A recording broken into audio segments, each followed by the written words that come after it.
if the mainstream media would cover the uranium scandal and that Russia has 20% of her uranium for whatever reason, and a lot of people understand what those reasons may be, I think that's your Russia story. That's your real Russia story, not a story where they talk about collusion, and there was none. It was a hoax. Your real Russia story is uranium and how they got all of that uranium, a vast percentage of what we have.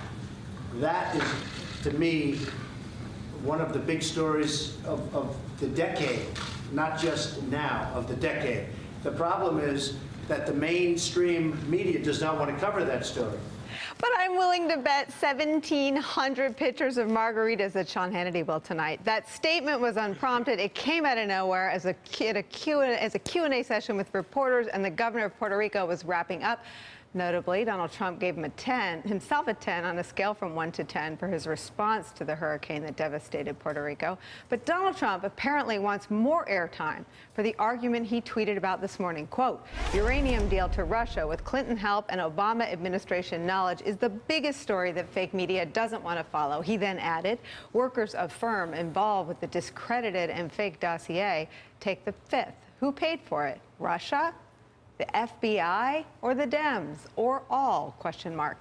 There's so much to unpack. There's so much that we need NBC's Ken Dilanian and former federal prosecutor Renato Mariotti to help us. Ken, Uranium One, I hear this from a lot of my friends in the conservative media. Tell us what the story is and what the questions are and why Donald Trump cares so much. Nicole, in fairness, it is not a great story for the country or for Hillary Clinton, but it is a story that was brought to you by the mainstream media. It was first exposed on the front page of the New York Times in 2015, and it's about a transaction where a Canadian company was selling uranium company to Russian interests, and it was going to control 20% of the U.S. uranium production, and so it required U.S. government approval, including the State Department, then led by Hillary Clinton. While it was going on, some of these Canadians contributed more than $2 million to the Clinton Foundation. Bill Clinton went and made a paid speech in Moscow, was paid $500,000, according to the New York Times. And so that's not a great appearance. But there's no evidence that Hillary Clinton played any role in this decision, which ultimately went through. The U.S. government approved it. This week, there was some new reporting that suggests that the FBI at the time was investigating whether Russia was trying to infiltrate the U.S. nuclear industry through corruption. So that sort of makes it look even worse in retrospect. So Trump has a point, but at the bottom line is there's no evidence of wrongdoing by Clinton, and there's really not that much to cover. It's been covered. And being covered by the mainstream media on this network at 4:48. Fox, I dare you to run that clip tonight in prime. Renato, let me get to you on the other tweet from the president on the topic of Russia. This morning, he also tweeted he's obsessed with the dossier. We have to always, I think, re-explain to our viewers that this was a document that I think law enforcement, it's fair to say, used it as a tip sheet, basically. They said this was unsubstantiated. However, it was never, and to this moment, is not discredited. Is that right? I think that's absolutely right. What we've seen in the mainstream media, to use the term from a minute ago, is a lot of reports and also from sort of intelligence sources that some portions of that dossier have been confirmed. Now, obviously, an intelligence gathering document is not the same thing as what Bob Mueller would be able to use at trial. He can't just throw this dossier in front of the jury. Right. But he would need to find evidence that he could authenticate, documents that were authenticated. He could have witnesses who had personal knowledge testify in the stand.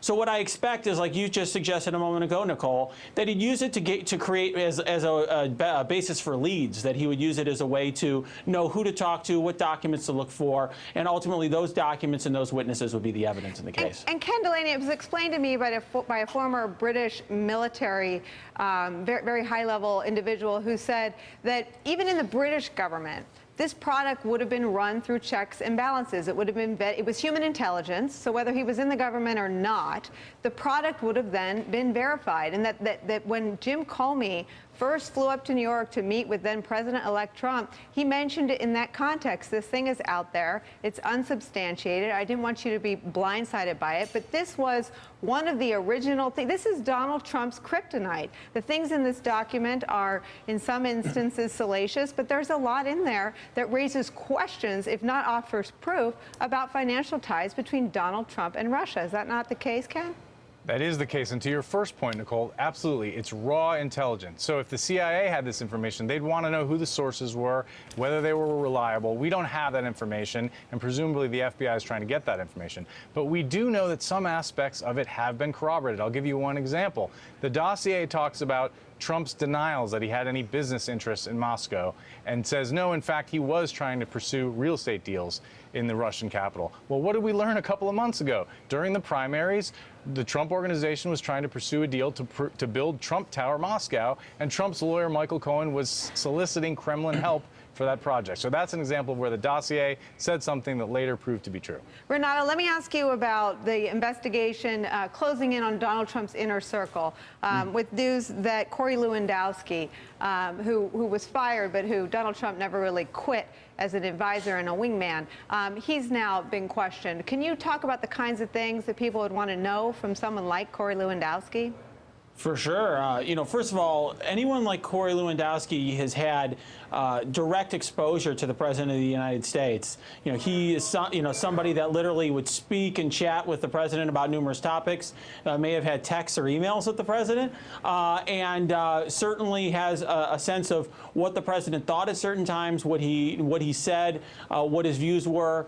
I expect that Mueller is in that interview was trying to get a download of what Corey knew about what the President knew at various times. And in addition, I think he also probably tried to get a sense of what the President, how the President made other decisions on other subjects that were analogous, for example, to the firing of James Comey, to see whether that decision was made differently than other decisions, or whether or not, for example, interactions with Paul Manafort or others that Mueller's looking at were treated differently than interactions with other people in the campaign.